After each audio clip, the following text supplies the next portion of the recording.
I was laying in bed a few months ago, and I was Not working that kind of on. channel, Ryan. It's not that kind of No, channel.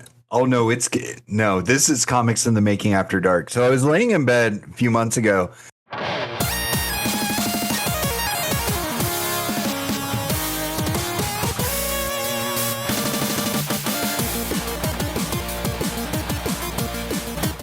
That wasn't meant for the public.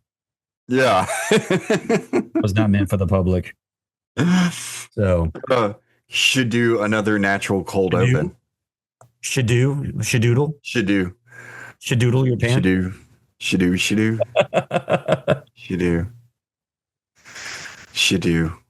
All right, Ryan. Welcome. Oh God, dude, you interrupt. I was going into it. And you just interrupted me. Oh, it's unprofessional. Use context clues. I was saying, do what I pay you for. Oh well, then I guess I'm gonna log off. Welcome to Comics in the Making. My name is Ryan Holgerson. I'm the creator of Slackmatic, and I'm joined, as always, by Levi Erickson, the creator of the Big. Levi, how you doing today? Oh, I'm outstanding. I'm great. I'm looking forward. We're kind of back on track now. We're kind Are of we? getting a groove. It's been quite a summer, but this is not like a summer update episode. We got some stuff to talk about. We're gonna bring it back into actually creating comics. This one will probably fall into like the comics in the making bucket. We're gonna talk about a little bit of our writing processes and how we just how we deal with writing for characters. And before we get to that, I'm over here I'm trying to figure out fonts because I'm at the stage with chapter 3 of the Big where I'm dropping dialogue. And I like Clip for the dialogue balloon functionality. You can do cool stuff, and you can even do your own really, really well and easy. But the fonts are just not there. I don't hand letter my stuff. I don't have time to do every aspect of that. And now I'm looking at nothing in Clip Studio Paint as far as the fonts go or anything I like that I want to use. I mean, so now after I finish putting the dialogue balloons in, I'm going to bring them back over to Photoshop, because with Photoshop, I have access to a lot more fonts. And this is kind of what I'm talking about. There's like 3 different Blambot families if you're seeing my screen. Yeah. And let me go ahead and maximize this window up. Yeah. So yeah, I don't know why Zoom is looking different than what I was used to this summer, but it's okay. But yeah, so Blambot Casual, I was looking at just basic Blambot, and then Blambot Casual's got 4 fonts that come with it. I think I've already added these in Photoshop, but I'll explore that. Yeah. Blambot effects. If this will show. But I don't know, which one were you talking about? Ready or Not? Ready for anything. That's what I use. Ready for anything is what I use on all of my stuff. Yeah. Yeah, highly recommend it. You were talking about now as a longtime Clip user, and I do my lettering in Clip. Right now I work almost all in Procreate. I've kind of shifted, but I still do a lot of work in Clip. Clip Studio is not a great lettering software. Yeah. To be perfectly honest, they just recently even started allowing some of the alternative characters and stuff like that, like in the lettering. So for there for a long time when I would use Ready for anything, it wouldn't use the alternative characters and letters and stuff like that, which was annoying because I had this font that I paid for that wasn't doing what I needed it to do. in Clip Studio. Part of the problem is Clip Studio is built for, I mean, it used to be called Manga Studio. It's built for mangaka. And when it comes to dialogue, that's not really a like manga. They've always used like typesetting for their dialogue. It's not something that's ever hand lettered. It's always typeset. So they've never really. It seems strange to me because there's so many Western cartoonists that use Clip now that you'd think they would start bringing some of this stuff in for dialogue, but they really haven't. That all said, have you used Illustrator to letter?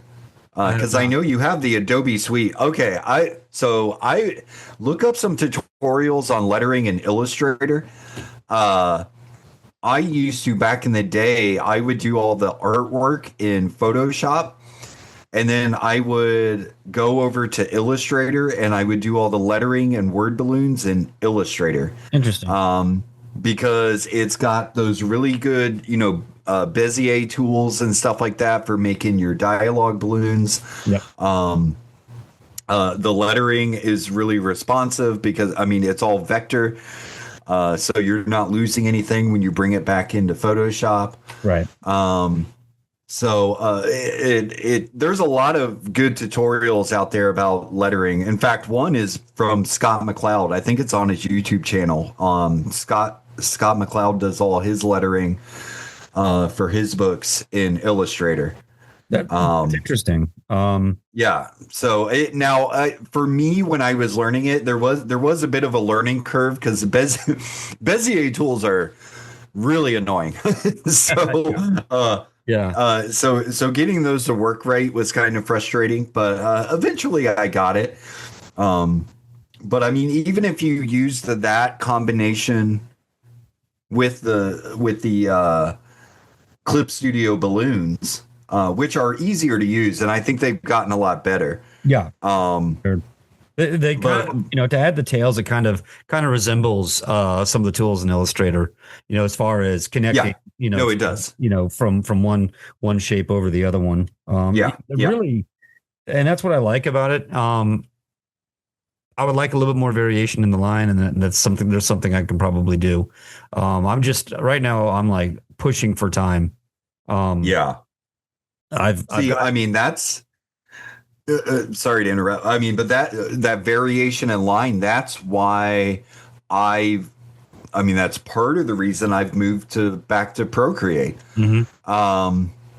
Now look, you can do that in Clip, for sure. Like I could do everything that I'm doing in Procreate, I can do in Clip, but it's just more user friendly in Procreate. It's funny, like you can make your panels in Clip Studio in probably 2 seconds, however long it takes for your computer to process throwing those panels in, like if you're working completely digitally. It takes me longer in Procreate because I'm actually physically drawing every line on those panels. Mm-hmm. But I'm able to get some variation in those lines, which I'm sure nobody notices except for me.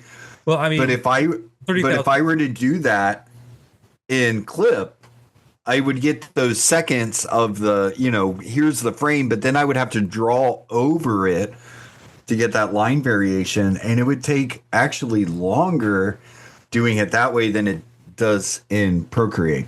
Right. Because it's just not as seamless. So, and me, I mean, I do all my panels, right here. So, yeah. Well, you cheat because you do cheat, Levi, because you use a ruler. So, right.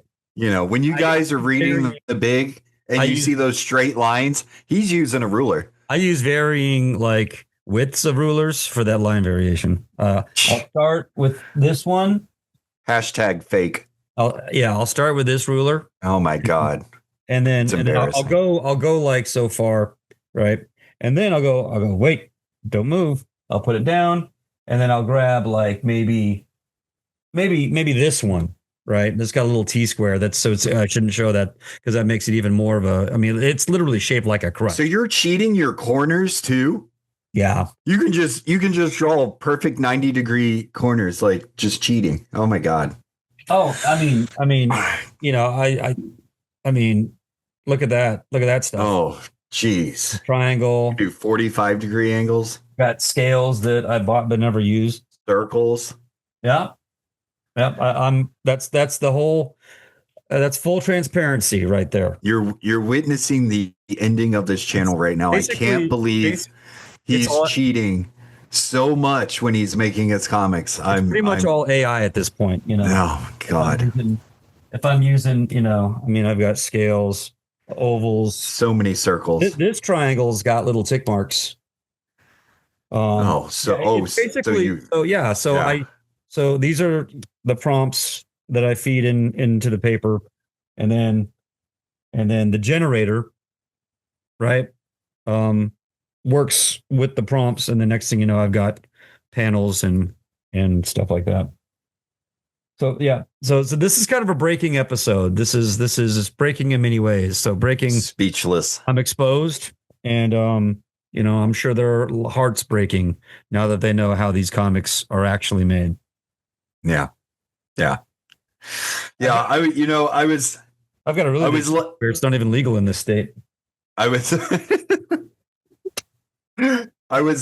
laying in bed a few months ago, and I was working. It's not that kind of channel, Ryan. It's not that kind of.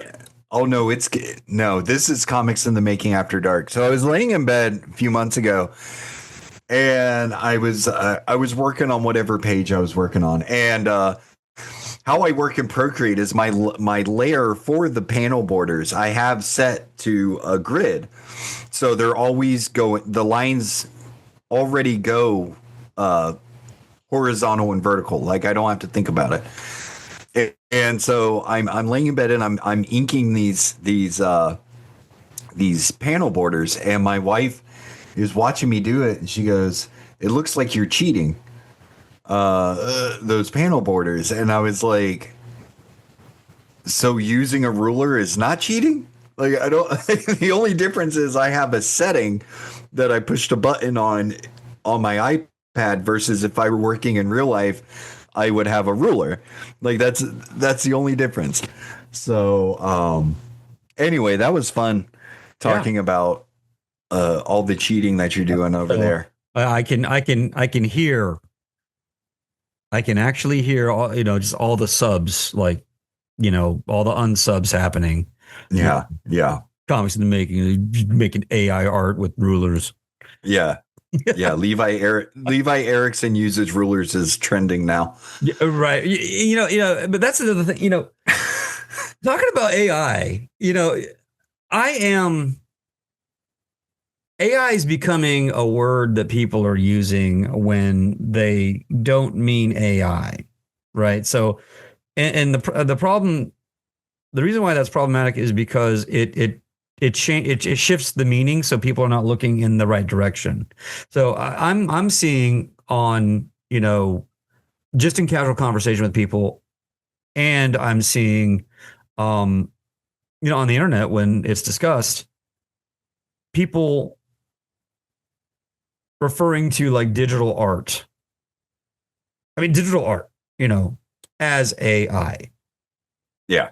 Here's a spaceship. I created a 3D model of a spaceship. I put some textures on it. I animated it. It's like, oh, that wasn't a real spaceship. That was AI. So it's not, AI is when you feed prompts into a generator and then it gives you six-fingered people, or uncanny valley stuff that just doesn't look right. That's what AI is. AI is creating digital art. Yeah, no, I don't. I think it's funny because people, it's all about people that don't actually do it. But I get so tired of saying it that if you can't draw in real life, like traditionally, you're not going to be able to draw digitally. In fact, I might be kind of wrong here. because I think there probably are more and more artists who actually do start their creative journey digitally. Mhm. But I think there is a huge advantage to learning traditional Well, before you go digital. The muscle memories are all this, they're all the same. I worked on inking with a brush for, I mean, for a decade, if not more, got pretty good at it.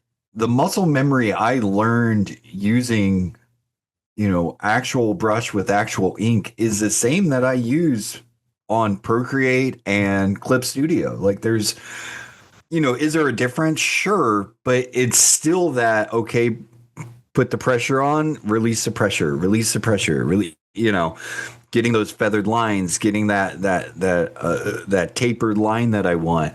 oh, that's mastery You of know, of your craft, right? right. But the art is not, I'm going to put a line on a paper. And then it's And done. it Yeah. depends on what tool I use. The art is the conception and the composition. The art is the decision making process Yeah. that informs your mark making.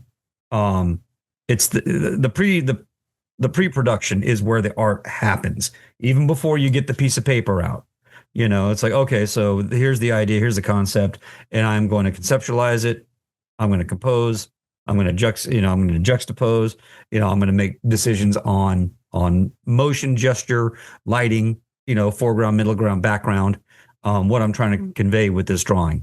That's where the art is. Not I want a cat riding a dolphin over like a monster truck thing. That's not where that's Yeah. where the art is. Well, Product is not the art. real quick, you see a lot of people, I'm not going to say copying, but people try and pay homage to different artists and stuff like that. And I think, just for an example, I'm going to say you see this, not a lot, but fairly frequently with an artist like Mike Mignola, people trying to do that Mike Mignola, I guess I'm going to say stained glass impressionistic kind of look. Mm-hmm. And here's where people don't get it right is they might get that simple line and that black and white negative look right, but they don't get his composition right. Yeah. And so much of what makes Mignola is not just his art style, but it's his composition. And then going back, we can go back even further because Mike Mignola talks about his composition, and his composition is all Frank Frazetta. Well, how many people were trying to ape Frank Frazetta, and they'd come close, but they couldn't get there because they weren't using that Frank Frazetta composition. And exactly. And it's crazy how much that stuff, and that stuff I don't feel like I've even remotely mastered, but composition is just so crucial, like telling stories, especially when you're talking about someone like Frazetta or Mignola, when they're for some of the stuff when it's like a single image telling a story, who has the power in the image, who's the villain in the image, what's happening, and it's all composition. Where's your eye moving throughout that painting and stuff like that. So you might have someone who can, I can draw like Frank Frazetta, which I don't know how many people out there can actually do that, but I can draw like Frank Frazetta. But if you're also not adding those elements of the composition and everything like that, it's not gonna work. It's not gonna work. Same with Mignola. Yeah, exactly. It's just not funny. gonna work. We got talking about that, and it made me remember the Wolverine Jungle Adventure trade paperback. Oh yeah, I've got it. It's downstairs. I used to have it. Actually, no, it's in my bedroom. And so I've got it over here on my screen, and I'm gonna snag one of these copies that I'm seeing. I'm sure I could go. Well, I don't know if I'm sure I could go, but to a local shop. Maybe I'll check there first, but yeah, you can get those all day. And I remember that being just a beautifully Yeah. rendered. And that's the thing, a trained artist is going to look at, someone stylistic like Mignola and understand all those ingredients that go into it. An untrained artist is going to see large areas of spotted black.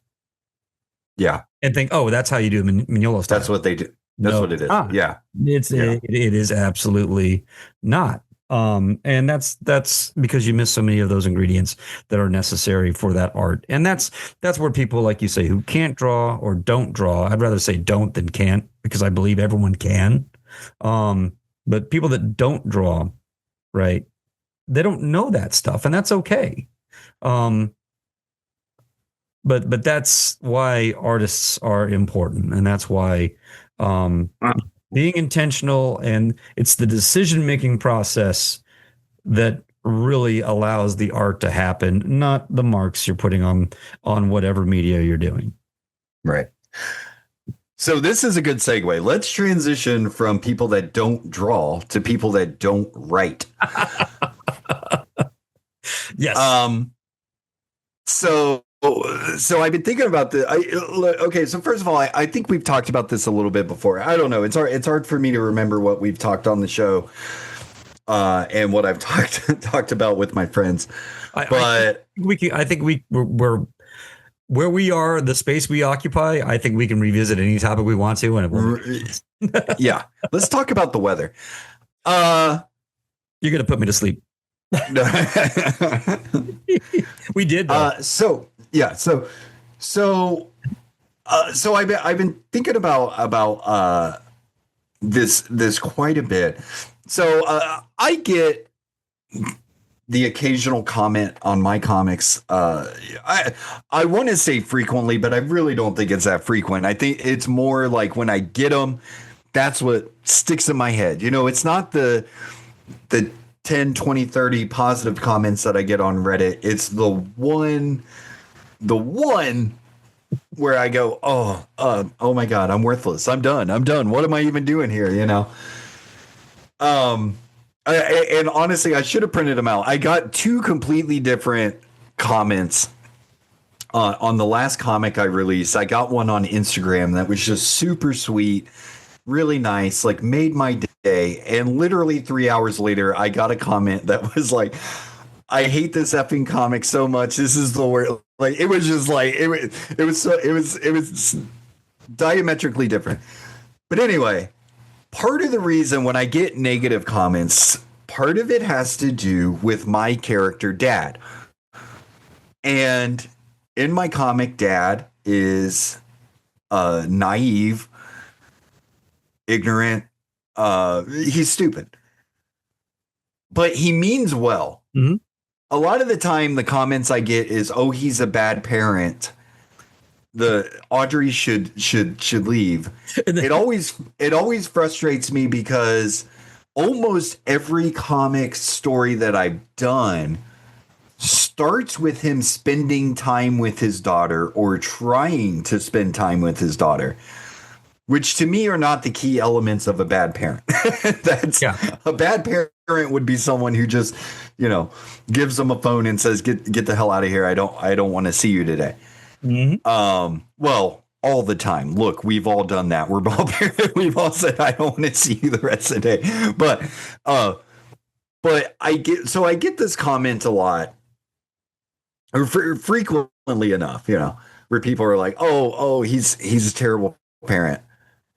And every time I get it, and sometimes I do respond this way. Like I did a story where Dad, instead of buying groceries, he bought a retro video game, which ended up being cursed, and ended up that was the trigger for the entire story. Mm-hmm. And somebody commented like, I love the story, I love this comic, but I wish the dad had bought groceries. And my response was, well, if he bought groceries, that would have been, the story would have been a dad buys groceries. Yeah. And makes and they were, cheese and yeah. And they were like, oh yeah, you're right. So this is what I want to talk about is, and I think your mileage may vary, but me as a writer, I don't want to write stories about characters who are perfect. And I don't understand actually how you do that. I don't know how you drive a story forward with quote unquote perfect characters. People talk about, and I don't know how true this is. I love the new Superman movie. I thought it was really well done. Yep. But going back, people have always kind of talked about, well, like, I like Batman better than Superman because Superman's just so perfect. And Batman has flaws. And Batman, he's just a guy. Yeah. To be honest, I've never really, I kind of agree with that. I have never actually really been a huge Superman fan. Like it's always been like just kind of there. And I have gravitated more towards Batman.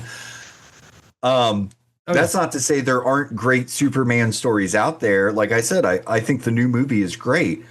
But I think the movie's good because I think it maybe does kind of talk to some of Superman's flaws. No spoilers or whatever. But characters, I think that's why people have gotten bored with Superman is he is a perfect character. Like he's good.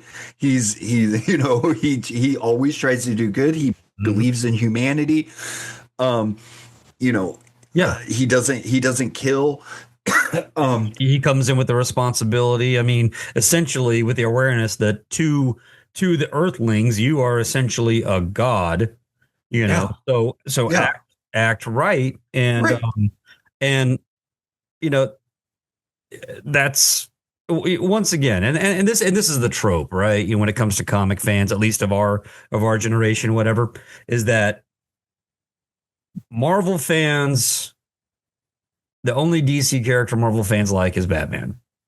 And I can use myself as evidence to that, because I've tried. Now, I've had good times with, when Peter David was writing Aquaman, when I liked the Ray when the Ray came out, Static Shock, some of that milestone stuff, Icon, amazing. They don't hit my brain like they're DC, and they, in a way, they're kind of not. They're creator owned. Like Sandman, I never really read Sandman because, no claws.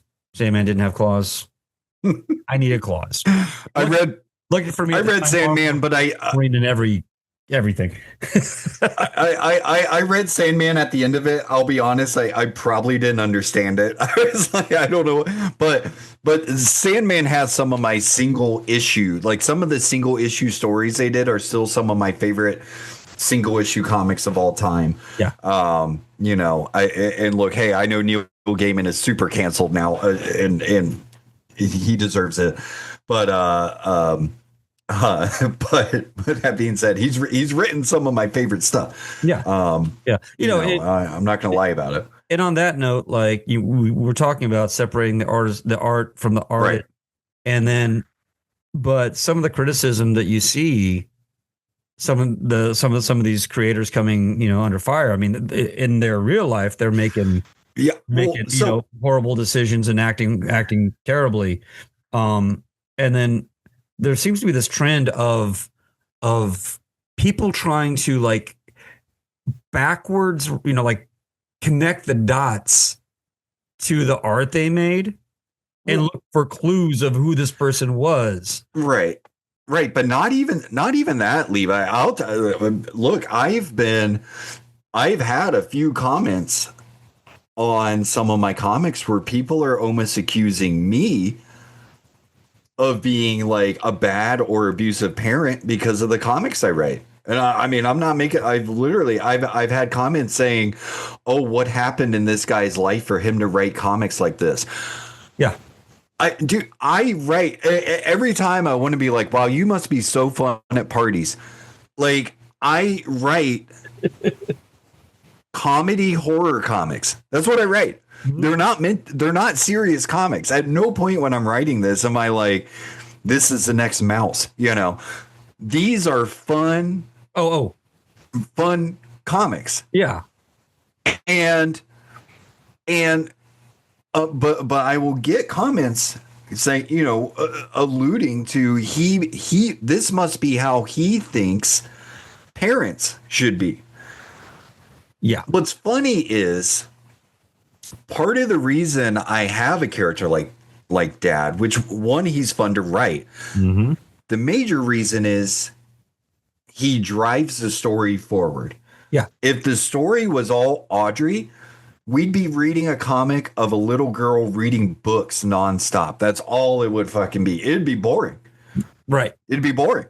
Right. But with Dad, she's always getting into these situations and has to fix it. Without him, there's no situation. Yeah. There's no shenanigans. Exactly. The other reason, though, and this is what I think is funny, is a lot of when I get comments like this, a lot of times it's always coming from they feel so sorry for Audrey. And I usually don't comment back, but I always want to say, you know, I did that, right? I did that. Mm-hmm. You feel sorry for one of my characters. Yeah. You are relating to something I wrote. You're telling me I'm a bad writer. At the same time, you're relating to a character that I wrote. Mm-hmm. Right? Am I wrong? No, that's like, how can, like, exactly. if you're a bad writer, and look, guys, I'm going to give other examples other than myself, but and I'm not trying to boost my ego, but when I watch or consume bad writing, I don't relate to the characters. So if you're relating to the characters, it can't be that bad. So let's talk about some other examples. I'm a fan of Simon Hanselman comics. Yep. And Simon Hanselman, for people that aren't aware, I mean, he's huge. He's a huge cartoonist in the indie underground scene. Yeah. But you know, he does a comic series called Meg and Mog. You know, we do completely different stuff other than we're both kind of cartoony. And I think we both kind of work in this kind of sitcom logic. Like Simon will kill his characters and then they come back in another story and stuff like that. There's all sorts of stuff like that. I do the same thing. You know, my characters will end up in another dimension and the next story they're back. Yep.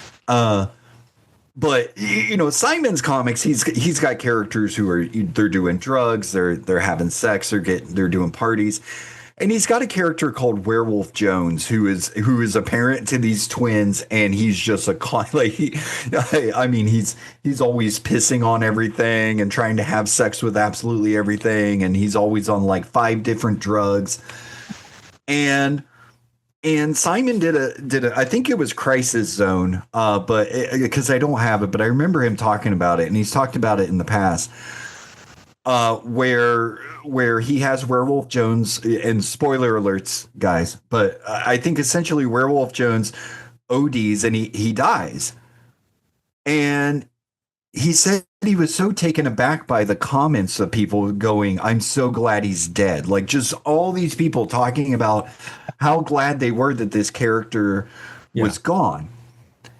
And Simon was like, he said, you know, he was like, you know, look, I can't believe I'm getting comments that people are so excited that someone who honestly is in part based on people I've known is dead. Yeah. And that they're so excited that this has happened to somebody. And then recently I was reading he's serializing a story on Instagram and I was reading some of the comments, and he's got his owl character, who his owl character is kind of like the straight man of Megan Mogg. He's always trying to keep everybody, centered. He doesn't do a bunch of drugs. He has a day job. He goes to work and everything, and they kind of all like live at his house, and he has to deal with all this madness going on around him. Right. And this story that he did kind of centers more on Owl. And I'm reading the comments, and people are like, God, I wish Owl would grow his spine for once. And I wish Owl would do this. And God, he's so worthless. And so that's kind of what we're getting to. I know we're running low on time. But that's what we're getting to is when you're writing your characters, I'm going to go out on a limb. Your readers actually don't know what they want. Yeah. They think, oh, I want to read a story about a perfect character. Look, those don't exist, and those are boring. Yep. And so I think it's really important to write stories about these characters with flaws and stuff like that, because that's what drives the story forward. Yep, absolutely. In the Hanselman comics, if it wasn't for Werewolf Jones getting all this trouble and stuff like that, a lot of those stories, they wouldn't exist. If it wasn't for Owl always being responsible and trying to keep things together, parts of those stories wouldn't exist. Mm-hmm. And it's the same thing with mine. If Dad were a completely responsible parent, those stories wouldn't exist. If Audrey wasn't a responsible person trying to fix everything, those stories wouldn't exist. Yeah. 100%. It's kind of funny. I was thinking as you were talking about the criticism and the people commenting about how bad Dad was. I was thinking in my mind is like in the Slackmatic universe, Child Protective Services, the Slackmatic Child Protective Services are being called on Dad. Yeah. Yeah. No, I know. Yeah. But I mean, it's also like media literacy.